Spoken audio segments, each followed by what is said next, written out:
नमस्कार बच्चों, मैं राजिका अग्रवाल आपके साइंस टीचर। चलिए यहाँ पर हमने एक नया चैप्टर स्टार्ट किया था जिसका नाम था आनुवंशिकता यानी कि हेरिडिटी। हेरिडिटी क्या होती है? तो लक्षणों का एक पीढ़ी से दूसरी पीढ़ी में जाना क्या कहलाता है? आनुवंशिकता कहलाता है। और विज्ञान की जिस शाखा के अंदर इसकी स्टडी की जाती है उसे अपन कहते हैं जेनेटिक्स यानी कि आनुवंशिकी।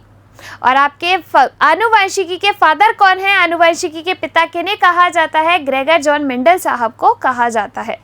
उन्होंने क्या किया कि लक्षणों का इनका पता लगाने के लिए मटर के पौधे के ऊपर अपने एक्सपेरिमेंट किए जिसका साइंटिफिक नेम होता है पाइसम सेटाइवम। इन्होंने मटर के 7 जोड़ी विपर्यासी लक्षणों के मध्य क्रॉस करवाया और देखा कि जो लक्षण है वो एक पीढ़ी से दूसरी पीढ़ी में जा रहे हैं। अब 7 जोड़ी विपर्यासी लक्षण इन्होंने लिए। विपर्यासी का मतलब क्या होता है? विपरीत। इन्होंने मटर के पादप को ही क्यों चुना? क्योंकि जो मटर का पौधा होता है वो छोटा होता है, उसको उगाना आसान होता है। 1 वर्षीय पादप है, कम जगह में उग जाता है। और द्विलिंगी पादप है, स्वपरागण भी होता है, पर परागण भी होता है, बीजों की संख्या ज़्यादा होती है। इसीलिए जो है इन्होंने क्या किया? मटर के पादप को चुना। अब उन्होंने कुछ एक्सपेरिमेंट किए, जैसे अगर 1 जोड़ी विपर्यासी लक्षणों के मध्य क्रॉस कराया तो उसे अपन कहते हैं एक संकर संकरण। 2 जोड़ी विपर्यासी लक्षणों के मध्य क्रॉस कराया तो उसे अपन कहते हैं द्विसंकर संकरण। और 3 जोड़ी विपर्यासी लक्षणों के मध्य क्रॉस कराया तो उसे अपन कहते हैं त्रिसंकर संकरण। सबसे पहले आज की इस क्लास में हम डिस्कस करने वाले हैं एक संकर संकरण को यानी कि मोनोहाइब्रिड क्रॉस को।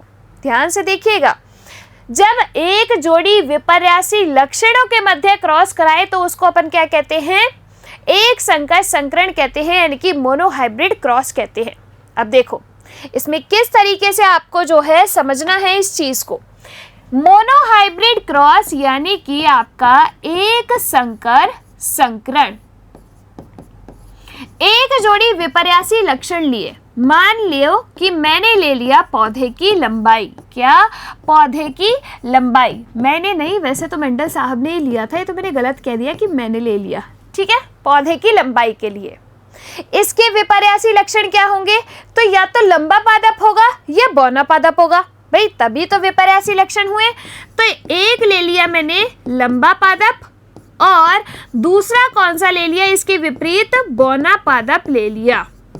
अब देखिएगा कि जो आपके लंबा पादप है वो है प्रभावी। क्या है? प्रभावी। अब प्रभावी क्या होता है? जो आपका F1 पीढ़ी के अंदर व्यक्त हो उसे अपन कहते हैं प्रभावी। और जो प्रभावी लक्षण की उपस्थिति के कारण खुद को अभिव्यक्त नहीं कर पाए उसे अपन कहते हैं अप्रभावी यानी कि रेसेसिव। एग्जाम्पल मैंने दिया था ना आपका और आपके बड़े भाई बहनों का, वही। तो यहाँ पर ये तो क्या हुआ? प्रभावी। और ये क्या हुआ? अपना अप्रभावी। अब देखिए प्रभावी में क्या है कि कैपिटल टी लंबा पादप और अप्रभावी के अंदर स्मॉल टी बौना पादप। क्योंकि मैंने क्या कहा? प्रभावी को कैपिटल से व्यक्त करेंगे और उसी के स्मॉल से अप्रभावी को व्यक्त करेंगे। अब इसको जो है आपस में जब क्रॉस कराया तो उन्होंने क्या देखा? जो संतति आई उसको अपन कहते हैं F1 संतति। तो F1 संतति के अंदर उन्होंने क्या देखा कि F1 संतति में जो सारे पादप है वो कैसे प्राप्त हुए? लंबे पादप प्राप्त हुए। कैसे? लंबे पादप। अब आप कहेंगे कि मैम ये कैसे आया और ये तो कैपिटल टी स्मॉल टी है तो लंबे कैसे हुए? देखो यहाँ पर ये जो कैपिटल टी है इस स्मॉल टी को व्यक्त ही नहीं होने दे रहा, केवल खुद ही को व्यक्त कर रहा है। तो इसीलिए ये पादप कैसे हुए? लंबे। अब देखो मैंने आपसे क्या कहा कि जो जीन होते हैं हमेशा जोड़े के रूप में प्रेजेंट होते हैं। ये क्या हुआ आपका? अगर किसी जीन के, ये क्या है? आपका जीन है, इसके जो इनको अगर अलग अलग कर दे तो इनको अपन क्या कहते हैं? गैमीट यानी कि युग्मक। क्या है? इस जीन का ये विभिन्न रूप है।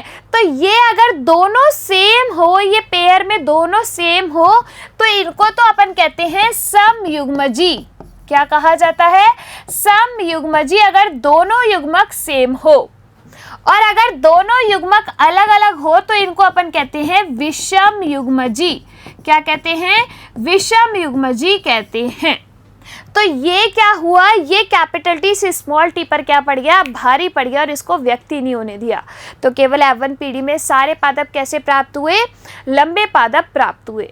अब इन्होंने क्या किया, ये जो लंबे पादप थे ना कैपिटल टी स्मॉल टी वाले F1 जनरेशन के, इनका इन्हीं के साथ क्रॉस करा दिया, यानी कि इसमें करा दिया सेल्फ पॉलिनेशन, स्वपरागण। तो कैपिटल टी स्मॉल टी का कैपिटल टी स्मॉल टी के साथ क्या कराया, क्रॉस कराया। आपको क्या करना है, युग्मकों का निर्माण करना है। अब इसके युग्मक बनाओ, देखो इनको अलग अलग करो, capital T small T, capital T small T, इनको भी अलग अलग कर दिया। अब इनके बीच में आपको क्रॉस कराना है, ध्यान से देखना कैसे क्रॉस कराओगे। ये जो पहला वाला टी है ना, इसके पहले टी को इसके दोनों टी के साथ क्रॉस कर दो, फिर इसके दूसरे वाले टी को उसके दोनों टी के साथ क्रॉस कर दो। जैसे देखो, इस कैपिटल टी को इसके कैपिटल टी से क्रॉस कराया, इसके कैपिटल टी को इसके स्मॉल टी से क्रॉस कराया, फिर इस स्मॉल टी को इसके कैपिटल टी से क्रॉस कराया और इसी स्मॉल टी को इसके स्मॉल टी से क्रॉस कराया। अब जो आया वो आप लिख दीजिए, क्या आया, तो capital T capital T, capital T small T, capital T small T और स्मॉल टी। आया नहीं आया? तो यहाँ पर ये क्या हुआ आपका, ये जो 3 पादप प्राप्त हुए वो हुए लंबे पादप। कैसे पादप, लंबे। और जो एक प्राप्त हुआ स्मॉल टी वाला, वो कैसा है आपका, बौना पादप है। तो उन्होंने क्या देखा, ये जो संतति आई इसको नाम दे दिया F2 पीढ़ी दूसरी जनरेशन। इसमें 4 में से 3 पादप जो है आपको कैसे थे, 3 पादप तो आपके लंबे थे और जो एक पादप था वो कैसा था, बौना पादप था। कैसा, बौना पादप। तो इसका जो फिनोटाइप आया, लक्षण प्रारूप आया, वो आया 3:1। अब आप कहेंगे कि मैम लक्षण प्रारूप क्या होता है, फिनोटाइप क्या होता है? लक्षण प्रारूप को ही अपन क्या कहते हैं बच्चे, फिनोटाइप कहते हैं। लक्षण प्रारूप का मतलब होता है जिन लक्षणों को, जिन कैरेक्टर को हम देख सकते हैं, वो क्या हुआ, लक्षण प्रारूप। तो 3 लंबे पादप अपन देख सकते हैं, एक बौना पादप भी अपन देख सकते हैं, यानी कि लक्षण प्रारूप क्या आ गया, 3:1। 3 कैसे पादप, लंबे पादप, और एक कैसा पादप, बौना पादप। आई बात समझ में? एक होता है आपका जीनोटाइप। क्या होता है, जीनोटाइप, जिसे अपन क्या कहते हैं, जीन प्रारूप कहते हैं। तो ये क्या है, एक तरीके से जेनेटिक कोड। तो ये जो लिखे हुए हैं ना, ये इनको अपन कहते हैं जेनेटिक कोड, जीन प्रारूप। तो इसमें देखो F2 जनरेशन के अंदर कैपिटल टी वाला कितना है, 1। कैपिटल टी स्मॉल टी वाले कितने हैं, 2। स्मॉल टी वाले कितना है, 1। तो अपना जो जीनोटाइप आया वो क्या आया, 1, 2, 1 आया। 1 कैसा है, कैपिटल टी। 2 कैसे हैं, कैपिटल टी स्मॉल टी, और 1 कैसा है, स्मॉल टी है नहीं। तो ये क्या हुआ आपका, एक संकर संकरण, मोनोहाइब्रिड क्रॉस। आ गई बात समझ में? एक जोड़ी विपर्यासी लक्षणों के मध्य क्रॉस कराया। देखो आगे, ये क्या किया, एक संकर संकरण में लंबे पादप का क्रॉस कराया बौने पादप के साथ। तो F1 पीढ़ी में सारे पादप लंबे प्राप्त हुए। अब उनको क्या किया, उन्हीं के साथ स्वपरागित करा दिया। तो F2 पीढ़ी के अंदर 3 पादप जो है वो लंबे प्राप्त हुए और एक पादप जो है वो बौना प्राप्त हुआ। एग्जाम के अंदर क्वेश्चन कैसे बनेगा, एक संकर संकरण किसे कहते हैं, इसको चक्कर बोर्ड के द्वारा समझाइए। तो अभी मैंने जो बताया ना क्रॉस करके, वो उस तरीके से आप बना सकते हो। बाकी इस तरीके से ब्लॉक बना के भी कर सकते हो। ठीक है, चलिए देखिए जीनोटाइप रेशो क्या आया, 1:2:1। क्यों आया ये, तो capital T small T. Phenotype 3:1 क्यों आया, क्योंकि 3 पादप लंबे और एक पादप कैसा, बौना प्राप्त हुआ। आई कि नहीं आई बात समझ में? देखिए आगे, जब मेंडल ने शुद्ध लंबे पादप तथा शुद्ध बौने मटर के बीच में पर परागण करके एक संकर संकरण कराया तो उसे F1 पीढ़ी में सभी पादप कैसे प्राप्त हुए? लंबे प्राप्त हुए। इसका तात्पर्य है कि दो लक्षणों में से केवल एक पैतृक जन के लक्षण ही दिखाई देता है, किसके अंदर? F1 पीढ़ी के अंदर। तो दोनों लक्षणों का मिश्रित प्रभाव दिखाई नहीं देता। इसे अपन ने क्या नाम दे दिया? एक संकर संकरण नाम दे दिया। आगे बात समझ में। अब कुछ शब्दावली है जो आपको यहाँ पर आनी चाहिए। भाई अपन इतने सारे नेम यूज में ले रहे हैं, इन सब के बारे में आपको थोड़ा थोड़ा मैं बता देती हूँ। देखिए, सबसे पहले है जीन। तो जीन क्या होता है? आपकी आनुवंशिकता की इकाई है जो कि क्या करेगी? लक्षणों को नियंत्रित करेगी। आंखों का रंग एक जीन के द्वारा नियंत्रित, नोज की शेप एक जीन के द्वारा नियंत्रित, बालों का कलर एक जीन के द्वारा नियंत्रित। तो ये क्या है? आपकी आनुवंशिकता की इकाई है जो कि जिसकी वजह से ही लक्षण एक पीढ़ी से दूसरी पीढ़ी में जा रहे हैं। सबसे पहला। दूसरा आपका आता है युग्मक, या फिर अपन इनको क्या भी कहते हैं? अलील भी नाम देते हैं। क्या नाम देते हैं? अलील। तो मैं इधर लिख देती हूँ अलील। देखिए, दूसरा क्या आता है अपना? अलील। तो जीन का जो विभिन्न रूप है उन्हें अपन क्या कहते हैं? अलील कहते हैं। जैसे मान लो जीन अपना कैपिटल टी है फॉर एग्जाम्पल, तो इसमें कैपिटल टी, स्मॉल टी, या फिर अपने ये है, ठीक है। तो ये क्या है? आपके जीन का विभिन्न रूप। जैसे मानो कि नोज की शेप के लिए एक जीन उत्तरदायी है, वो तो हो गया जीन। लेकिन क्या सबकी नोज एक जैसी है? नहीं ना, सबकी नोज की शेप अलग अलग है। किसी की ब्लंट एंडेड है, किसी की जो है ऐसे चपटी नोज है, किसी की कैसी नोज है? शार्प नोज है। तो सब में नोज का शेप अलग अलग हुआ, यानी कि ये क्या हुए? आपके अलील। ठीक है। फिर आपका क्या आता है? लक्षण प्रारूप, जिसे अपन क्या कहते हैं? लक्षण प्रारूप को कहा जाता है फिनोटाइप। क्या कहा जाता है? फिनोटाइप कहा जाता है। तो जिन लक्षणों को हम देख सकते हैं, जैसे मान लो लंबापन है, बौनापन है और गोल है, झुर्रीदार है, इनको अपन कहते हैं लक्षण प्रारूप यानी कि फिनोटाइप। ठीक है। फिर आपका आता है जीन प्रारूप यानी कि जीनोटाइप। जीन प्रारूप को क्या कहते हैं अपन? जीनोटाइप कहते हैं। तो जीनोटाइप का मतलब क्या है? एक तरीके से जेनेटिक कोड। जैसे लंबेपन के लिए अपन कैपिटल टी लिखते हैं, capital T, small T, small T, small T, ये क्या है आपका? ये इस तरीके से जेनेटिक कोड को कहा जाता है जीन प्रारूप। ठीक है। फिर आपका आता है कि प्रभावी कहते हैं अपन डोमिनेंट को, जो कि F1 पीढ़ी के अंदर व्यक्त होता है, उसे अपन कहते हैं प्रभावी। और अप्रभावी होता है जो कि बेचारा इस प्रभावी के चक्कर में खुद को व्यक्त नहीं कर पाता, इसको कहते हैं अपन अप्रभावी यानी कि रेसेसिव। फिर अपना आता है समयुग्मजी। क्या? समयुग्मजी। समयुग्मजी का मतलब क्या होता है? कि अगर किसी जीन के दोनों अलील सेम हो, जैसे कि कैपिटल टी, स्मॉल टी, अगर किसी जीन के दोनों अलील सेम हो तो उसे अपन कहते हैं समयुग्मजी। और अगर किसी जीन के दोनों युग्मक क्या हो? अलग अलग हो। दोनों युग्मक क्या हो? अलग अलग। जैसे कि कैपिटल टी, स्मॉल टी, इसके युग्मक अलग अलग करो तो कैपिटल टी, स्मॉल टी बनेगा ना। तो अगर दोनों युग्मक अलग अलग हो तो उसे अपन कहते हैं विषम युग्मजी। आई बात समझ में? ये कुछ शब्दावली है जो आपको पता होनी चाहिए इस चैप्टर के लिए। देखिए आगे। अब सबसे पहले अपन आते हैं जीन कारक, जो किसी एक लक्षण को क्या करता है? नियंत्रित करता है, उसे अपन जीन कहते हैं। युग्म विकल्पी या फिर अलील, लक्षण को नियंत्रित करने वाले जीन के विपर्ययशील स्वरूपों को क्या कहते हैं? युग्म विकल्पी। युग्म विकल्पी जैसे कि लंबापन और ये बौनापन, इनको अपन कहते हैं युग्म विकल्पी। फिर चलिए आगे।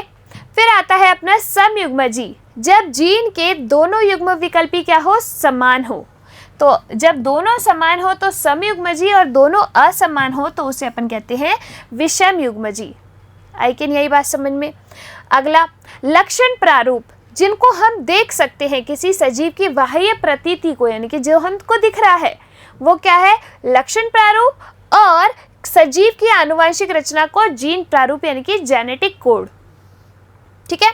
प्रभावी लक्षण जो कि F1 पीढ़ी में व्यक्त होते हैं उन्हें कहते हैं अपन डोमिनेंट कैरेक्टर, और जो अपने F1 पीढ़ी के अंदर खुद को प्रदर्शित नहीं कर पाते उन्हें अपन कहते हैं अप्रभावी लक्षण। एक संकर संकरण जिसमें एक जोड़ी विपर्यासी लक्षणों के मध्य क्रॉस होता है, द्वि संकर संकरण जिसमें दो जोड़ी विपर्यासी लक्षणों के मध्य क्रॉस होता है।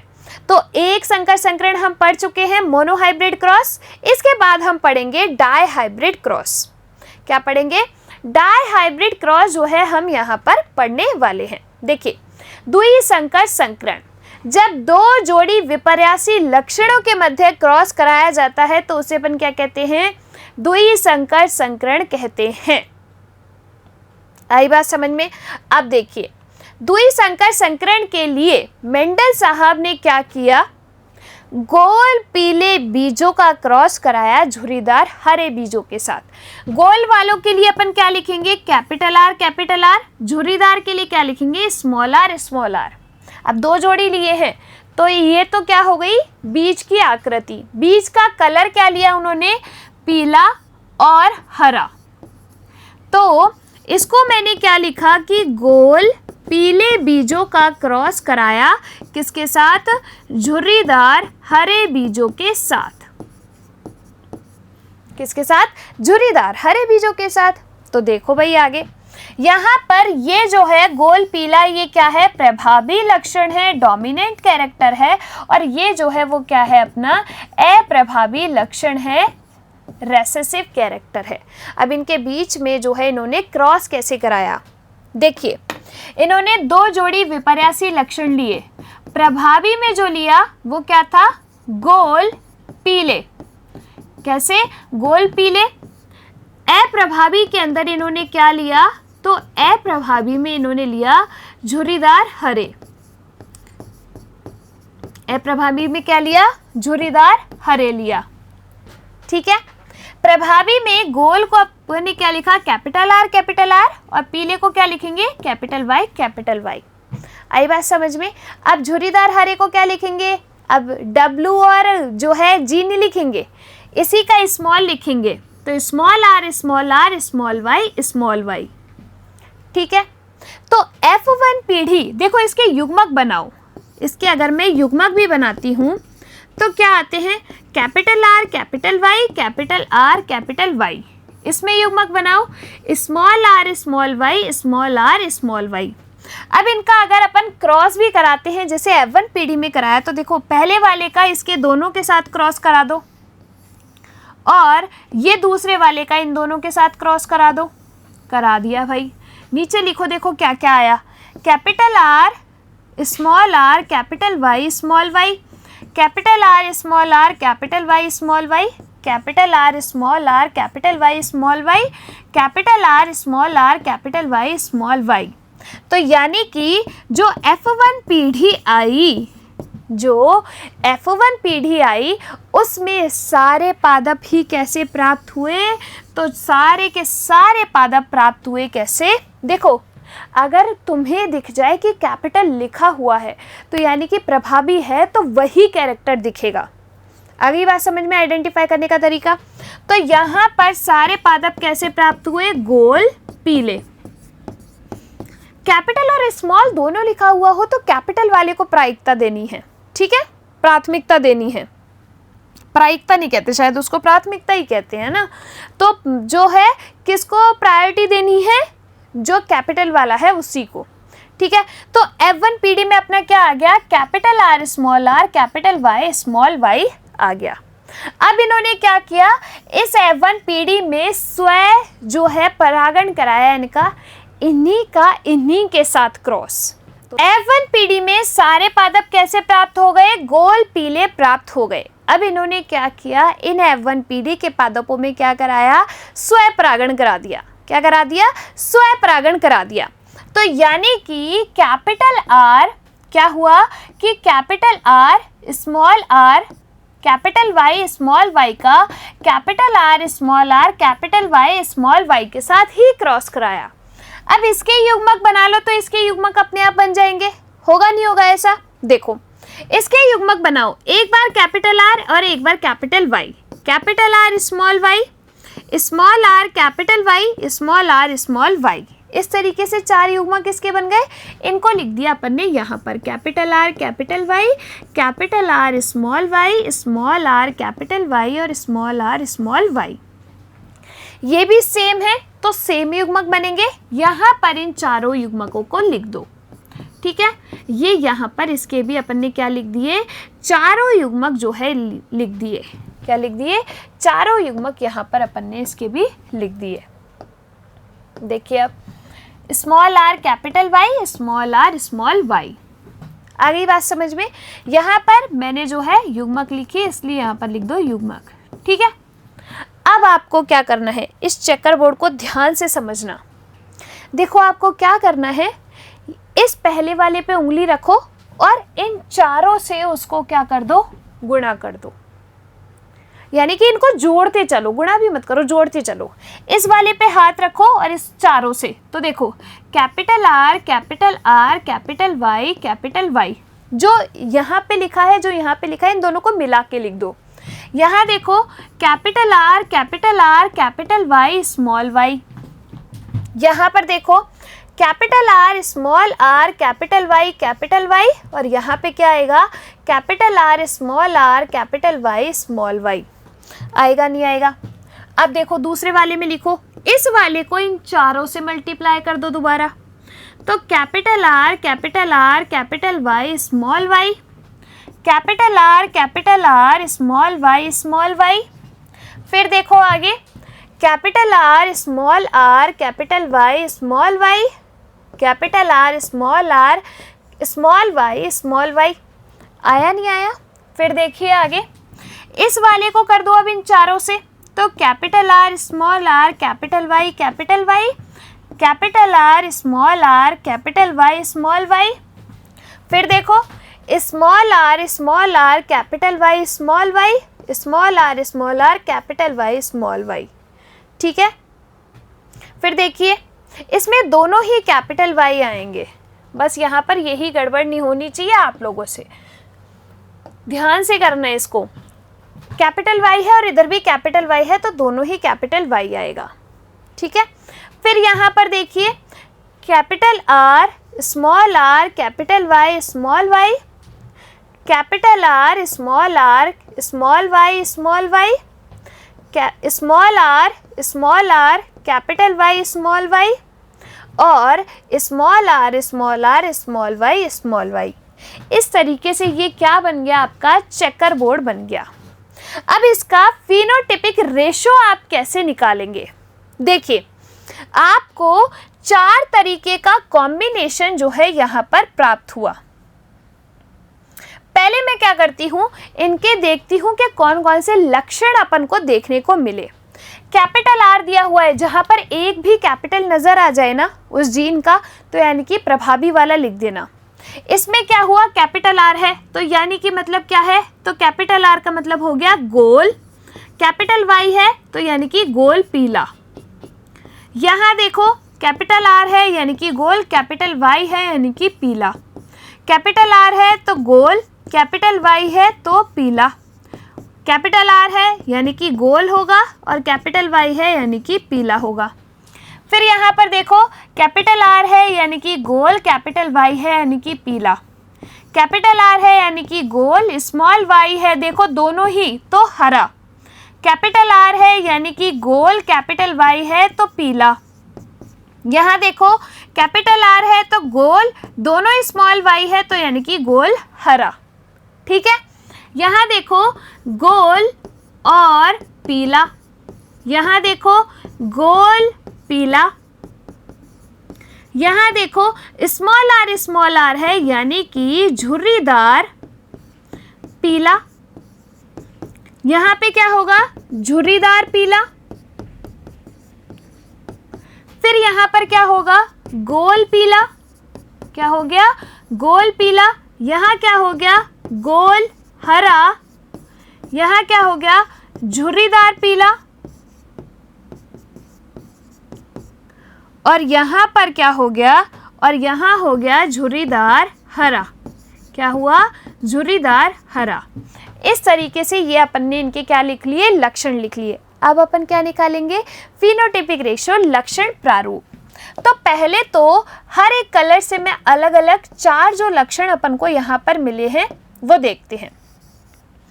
कौन कौन से लक्षण यहाँ पर आपको, 4 कॉम्बिनेशन कौन कौन से आपको यहाँ पर मिले हैं। देखो, सबसे पहले मैं लिखती हूँ कि मुझे एक तो गोल पीला दिख रहा है। कौन सा, गोल पीला दिख रहा है। दूसरा कौन सा दिख रहा है मुझे, तो दूसरा गोल हरा दिख रहा है मुझे। कौन सा, गोल हरा दिख रहा है। तीसरा कौन सा दिख रहा है मुझे, झुर्रीदार पीला दिख रहा है। तीसरा कॉम्बिनेशन क्या दिख रहा है, झुर्रीदार पीला। और चौथा कॉम्बिनेशन मुझे दिख रहा है झुर्रीदार हरा। कौन सा, झुर्रीदार हरा। आई कैन, यही बात समझ में। ये 4 कॉम्बिनेशन मुझे यहाँ पर देखने को मिल रहे हैं। अब मैं एक एक कलर लेती हूँ और उनको कट करती जाती हूँ, जिससे बार बार काउंटिंग में दिक्कत नहीं हो। गोल पीले वाले आपको कितने नज़र आ रहे हैं, काउंट करो मेरे साथ। उनको काट देती हूँ, 1 2 3 4 5 6 7 8 और ये 9। तो गोल पीले कितने हैं मेरे पास, 9 हैं। गोल पीले कितने आ गए, 9 आ गए। ठीक है। गोल हरे ढूंढो कितने हैं, गोल हरा 1 2 3। कितने आए गोल हरे, तो गोल हरे आ गए मेरे पास 3। कितने आ गए, 3 जो है मेरे पास गोल हरे आ गए।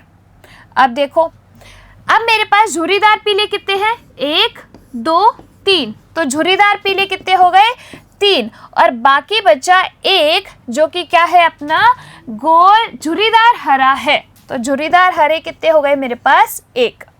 कितने हुए, 1 झुर्रीदार हरे हो गए। अब देखो रेशो क्या आया, 9 3 3 1 निकल के आया। तो अपना द्विसंकर संकरण का फिनोटाइप क्या हुआ, 9:3:3:3:1। आई कैन, यही बात समझ में। एग्जाम में क्वेश्चन कैसे आएगा, द्विसंकर संकरण को बताइए, उसको पन्ने तारीख वर्ग के द्वारा समझाइए। तो इस तरीके से आपको ये करना पड़ेगा, रटने की ज़रूरत नहीं है। इसको F1 जनरेशन को स्वपरागित कराओ और इस तरीके से गैमीट्स बना के इनको लिख लो और इसका फिनोटाइपिक रेशियो याद कर लो, 9 3 3 1। आ गई बात समझ में। ये क्या है आपका डायहाइब्रिड क्रॉस यानी कि द्विसंकर संकरण। देखिए आगे, और इस तरीके से इन्होंने क्या किया, गोल पीले बीजों को क्रॉस कराया झुर्रीदार हरे के साथ। तो F1 पीढ़ी में सारे पादप कैसे प्राप्त हुए, गोल पीले, capital R small r capital Y small y। जब इनमें स्वपरागण कराया तो F2 जनरेशन के अंदर जो फिनोटाइपिक रेशियो निकल के आया वो आया आपका 9 3 3 1। आ गई बात समझ में। तो ये क्या है आपका द्विसंकर संकरण का फिनोटाइपिक रेशियो। अब अपन जो है इस चैप्टर का एक लास्ट टॉपिक पढ़ते हैं। टॉपिक क्या है अपना, तो लास्ट जो टॉपिक है वो है मनुष्य में लिंग निर्धारण। एग्जाम में क्वेश्चन कैसे बनेगा कि मनुष्य में लिंग निर्धारण की क्रियाविधि को समझाइए, या फिर मनुष्य के अंदर कितने क्रोमोसोम होते हैं, कौन से कितने होते हैं, ऐसे क्वेश्चन आपके बनेंगे। देखिए, मानव में गुणसूत्रों की संख्या होती है बच्चा लोगों कितनी, 46। कितनी होती है, 46। अब इन 46 ये जो गुणसूत्र होते हैं ये आपके किसके रूप में प्रेजेंट होते हैं, जोड़े के रूप में। तो यानी कि जोड़े में कितने गुणसूत्र, 23 जोड़े। अब इनमें से जो 22 जोड़े होते हैं, अब 22 जोड़े भाई, एक आदमी औरत के जोड़े में, एक वैवाहिक जोड़े में कितने लोग होते हैं, 2। एक आदमी होता है बेचारा पति और एक औरत होती है पत्नी। ठीक है, तो 22 जोड़े यानी कि 44 गुणसूत्र जो हैं वो आपके होते हैं ऑटोसोम। कौन से, ऑटोसोम क्रोमोसोम अपन इनको कहते हैं, जो कि मेल फीमेल में सेम होते हैं। एक जोड़ी जो गुणसूत्र होते हैं यानी कि 2 गुणसूत्र जो है वो आपके कौन से होंगे बच्चा लोगों, वो होते हैं सेक्स क्रोमोसोम। कौन से, सेक्स क्रोमोसोम यानी कि लिंग गुणसूत्र। अब यही क्या करते हैं, निर्धारित करते हैं कि जो बनने वाला बच्चा है वो लड़का बने या लड़की बने। आपने देखा होगा टीवी सीरियल्स में कहते हैं कि मतलब किसी औरत के बहुत सारी लड़कियां हो जाती है तो उसको दोष देते हैं कि तूने तो इतनी लड़कियां पैदा कर दी। अब क्या उसके लिए माँ उत्तरदायी है क्या? देखो, इसी चीज़ का पता लगाने के लिए जो है लिंग निर्धारण को अपन पढ़ते हैं। देखो कैसे पता चलेगा कि आने वाला बच्चा लड़का है या लड़की है। देखिए, गुणसूत्रों की संख्या होती है 46। कितनी होती है? 46 गुणसूत्रों की संख्या होती है। तो मान लीजिए कि आपके जो है एक यहाँ पर फीमेल है और एक क्या है, मेल है।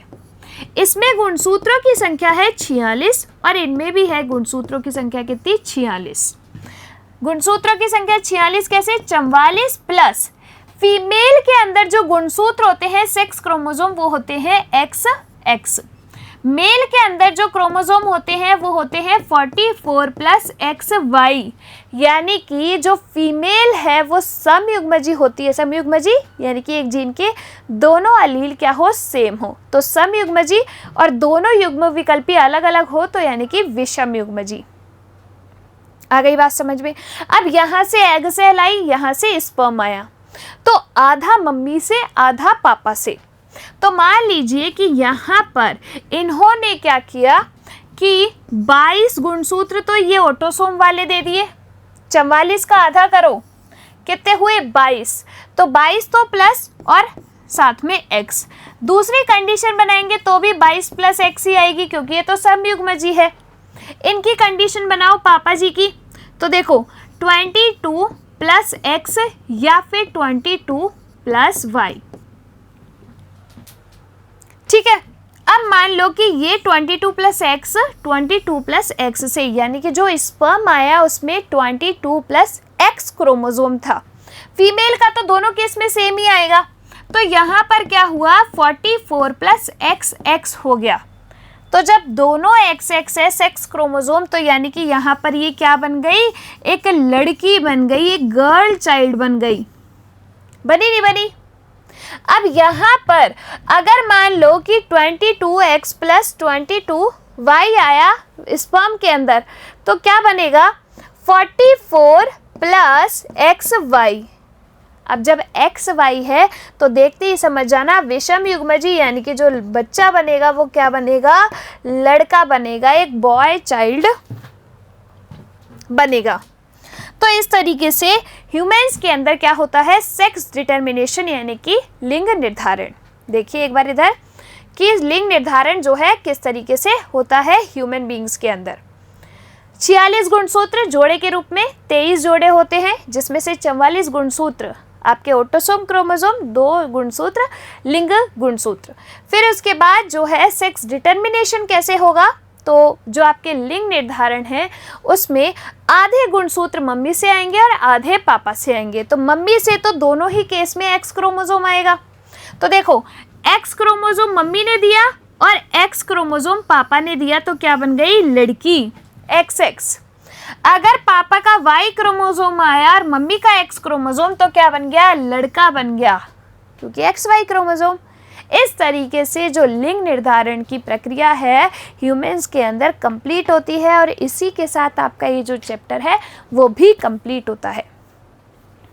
देखिए आज की क्लास में हमने क्या पढ़ा, सबसे पहले हमने डिस्कस किया मोनोहाइब्रिड क्रॉस।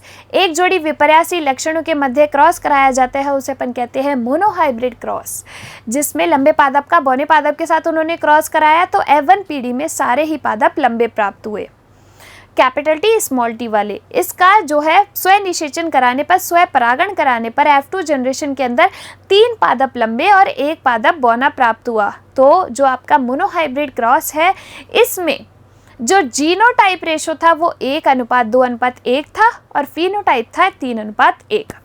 उसके बाद द्विसंकर संकरण में क्या किया कि 2 जोड़ी विपर्यासी लक्षण गोल पीले बीजों का झुर्रीदार हरे बीजों के साथ क्रॉस कराया, तो F1 पीढ़ी के अंदर सारे ही पादप गोल पीले प्राप्त हुए। जब इन गोल पीले पादपों का स्वयं परागण कराया गया तो F2 पीढ़ी के अंदर जो फिनोटाइपिक रेशो निकल के आया वो आया 9:3:3:1।